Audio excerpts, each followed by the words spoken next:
Menteri Rangba Kajela, Conrad ke Sangma, Nang Ninte, Khrui Chilang bagi he Ophisar ke Sarkar Meghalaya, 5 ha ki bun terli projek, ki balong, ki ba Kongsan, Jong Gajela, ki ba nang yai bhang bachne ki mentah. Kini ki projek kentup ki nado ga Secretariat Complex ke Batamai, ke Unity Mall, ke Sports Complex ha Sauli, bagi wai ki Jingtei, ki ba nang yai chat bachne ki. Hang teng balai jurip Menteri Rangba ha Secretariat Complex ke Batamai, Menteri Rangba la bicar banyak bhao hang bakloing matrikam kita gibro. Nalor teng bakloing gici harap. Menteri Rangba bathao haki agensi ki bachimti hangkam bachei gici pentikena baga kamro chei gici long ke bapaka bat chei ka jilong ke batorti bat chei cipendep hapong por balabu kat kum balayakon.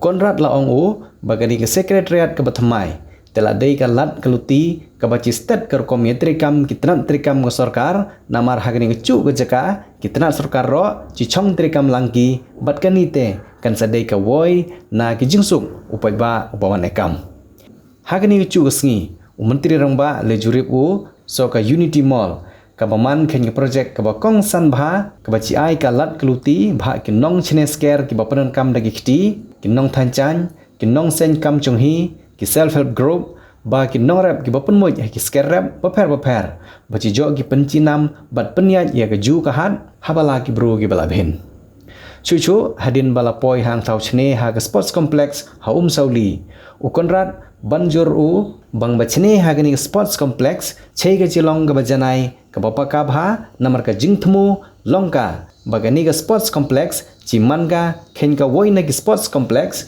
ki baci jo rangkat bagi bhin ki sports complex ki be ha ki bhin ki jaka ka banna kani ki jaka ki samla ci jogi ke jingkilan met ke babiang kat kum kani ki juk thamai ke pamantah habakran ha ki nong thok khubor te Conrad ke sangma la ong bagini ki project ki ba he ba ki ba Kongsan la longgi khen ki mau nongrem la ni ki mau bena baci bu khen ka dak chong jilla Meghalaya ka bathamai what clearance इसको बस वहाँ पे फिट करना. when will we inaugurate this?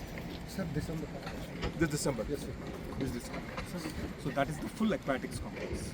Right. So aquatics, if you see, there are 3, sir. So the big one is the main pool. The smaller one is the diving pool, and this side one is the practice pool. Oh, that where the JCB is the main pool. Yes. That's a 50-meter pool. That's the Olympics. Yeah.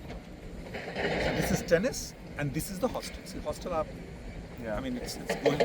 Tura, unfortunately, it's only half this. It's not even half this. Tura. That's the problem. So there's a meeting area, there is everything, support staff, and there is a full lounge here, and more staff. Little expansive. It's coming too expensive, so we're scaling it down a little bit. But broadly, this is how it looks. So the hotel. Ada bentuk kapal tu dalam ni.